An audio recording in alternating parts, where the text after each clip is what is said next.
Hi, Mr. Day. I'm Morgan. And I'm Jenna. And this is our hip eval, and we are odd numbers. So first, we're going to start with the complete history. So I'm going to ask my patient what happened. So in my game on Saturday, I felt a pop in my hip. And also, have you ever hurt this hip before? No. And did you feel any popping or clicking? I felt that pop. Okay. And do you have any medical problems? No. Now we're going to do bony palpations. First, we're going to start with the ASIS. So I'm going to have my patient standing in front of me like this.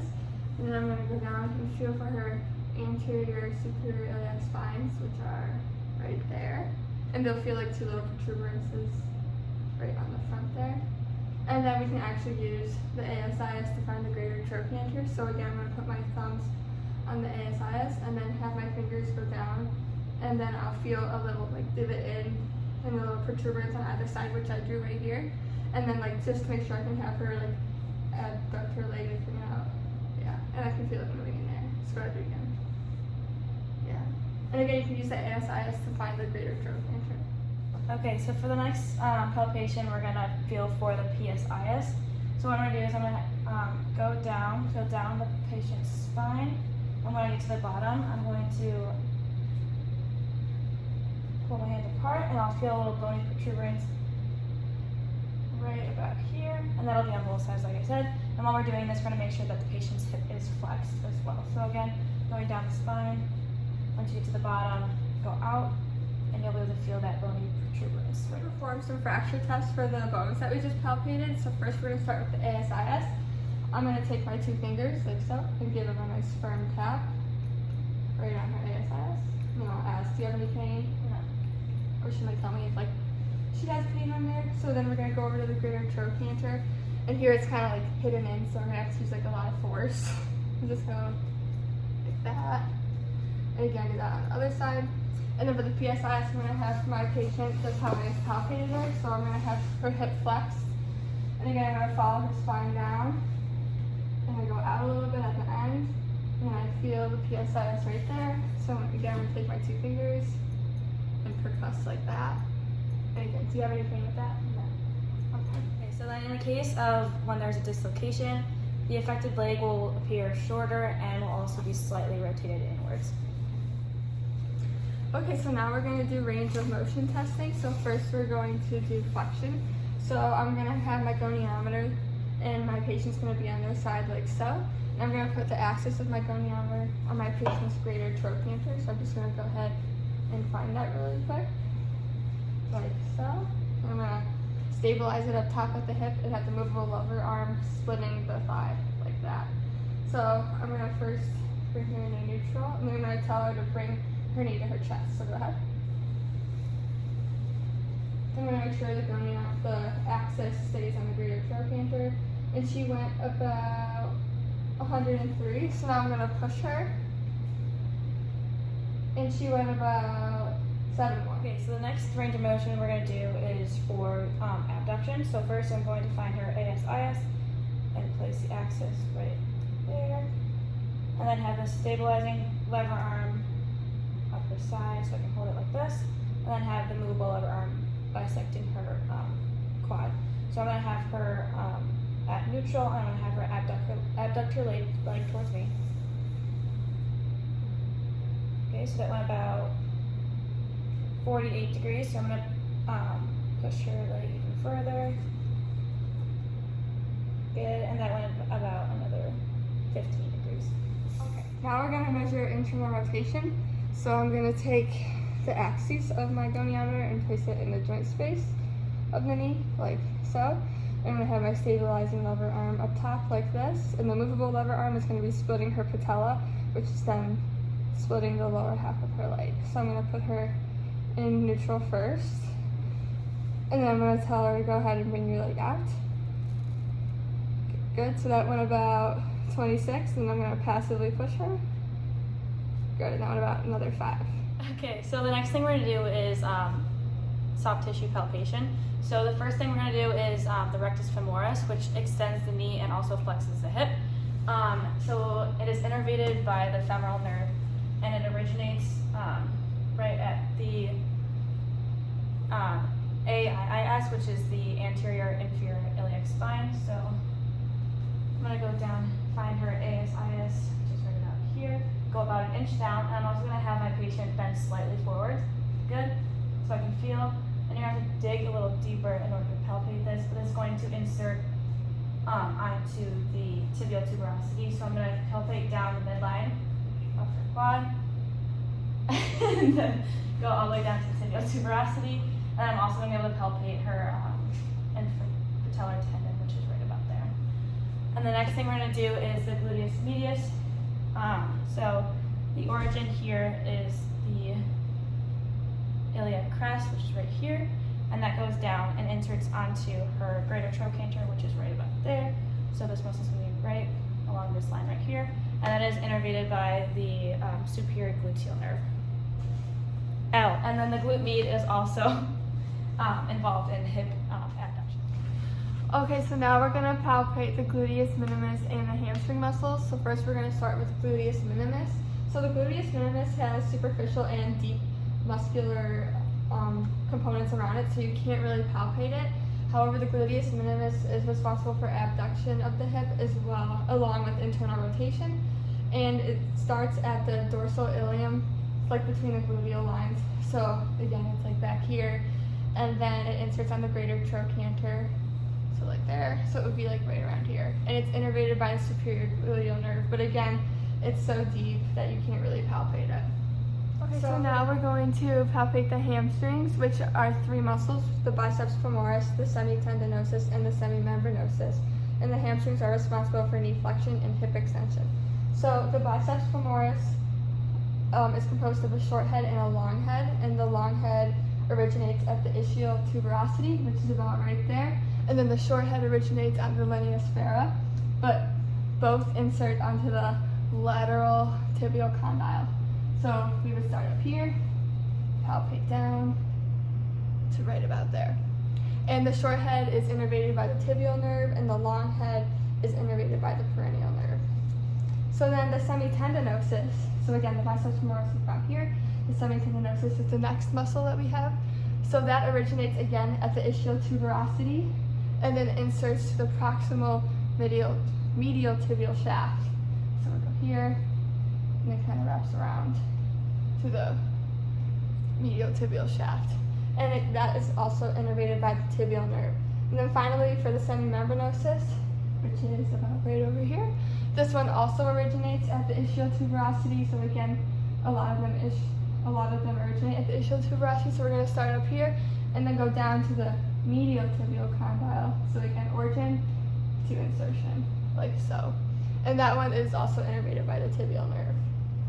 So now we're going to palpate the sciatic nerve. So I'm going to have my patient on her side with her knee flexed to reveal the nerve more easier, and it originates in the lower spine and then inserts onto the biceps femoris. And to get in a better angle, I'm going to go halfway between her ischial tuberosity, which is right there, and then her greater trochanter.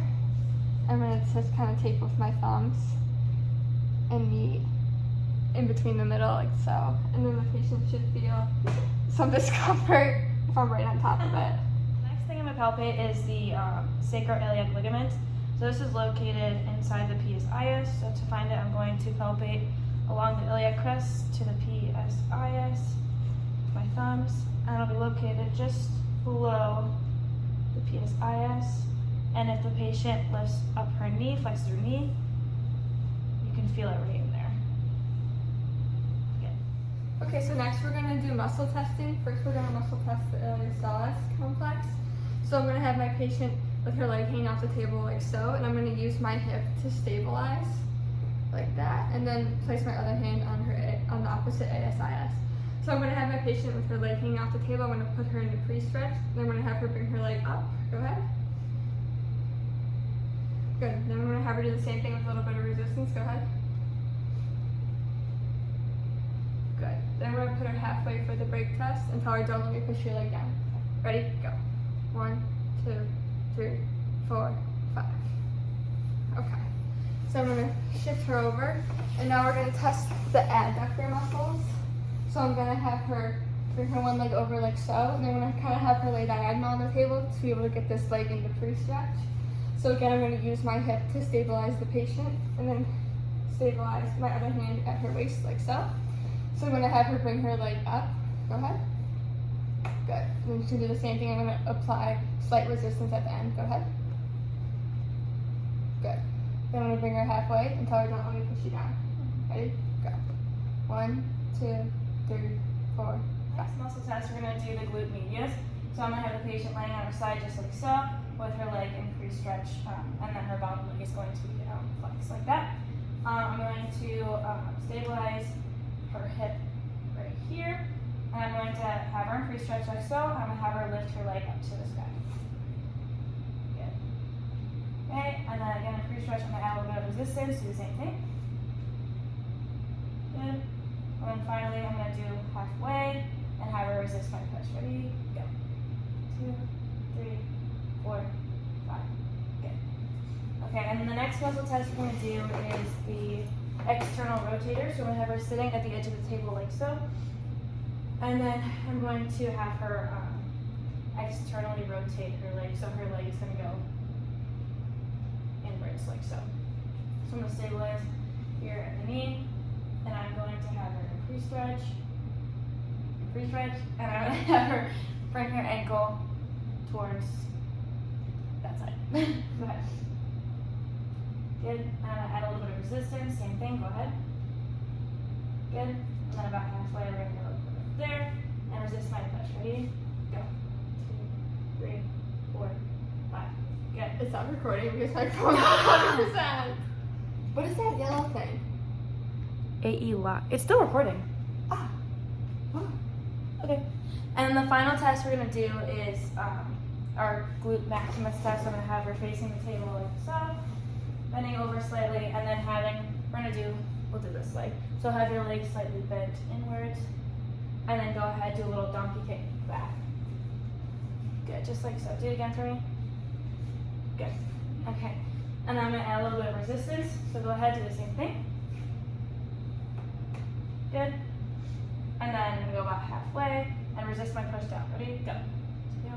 2, 3, 4, 5. Okay, so now we're moving on to special tests. So the first special test is going to be the Thomas test, which is testing for hip flexor and or iliopsoas tightness. So we're going to test the right side first. So I'm going to have her bring her left knee up to her chest and hug it. Yep, like so. And we're looking for a gap underneath the knee, which you can see she has a little one right here. So that indicates some right hip flexor tightness. And then we can compare it to the other side. So go ahead and bring this side up. And this side, as you can see, doesn't have as big of a gap. So her right is definitely tighter than her left. And again, a positive is the gap underneath the knee. The next special test that we're going to do is the Trendelenburg test. And this is to testing the glute medius. So I'm going to have her stand on one foot with her hands on her hips. So go ahead, she's going to bring her right leg up. And this is good because it's like she's nice and stabilized. A positive would be if her hip were to pop out like so on her weight-bearing side. And that would indicate that the glute medius on her weight-bearing side is weak. Okay, so the next test we're going to do is the Christ test.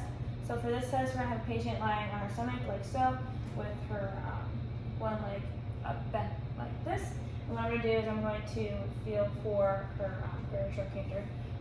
And for the sake of this video, I'm not going to use the goniometer. I'm going to estimate the angle change, but in a real situation, I would have a second person here helping me with the angle. So I would have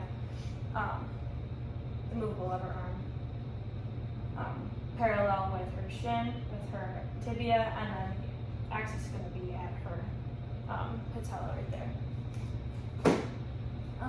So what I'm going to do is I'm going to feel for the greater trochanter.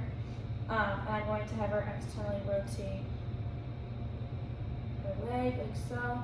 What I'm feeling for is for the head of her greater trochanter, of her femur, where it's most prominent, which is right about there.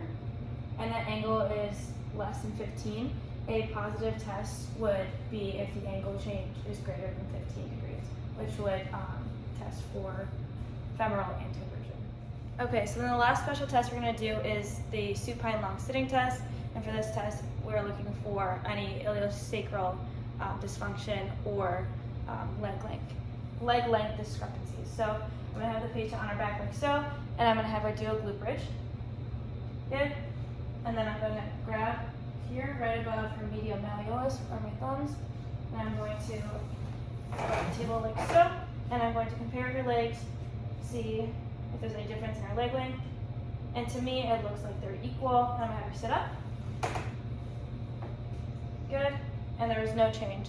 So before the test, I would ask her if she has any pain in either of her hips, and with that, I'd be looking for any changes in her leg length comparing to that side that's affected. So if she goes from shorter to longer, so if she's laying down and it's shorter, and then she sits up and her leg is longer on that affected side, that would indicate a possible posterior rotation of the ilium. And then if it goes from longer to shorter, that would indicate an anterior tilt of her ilium.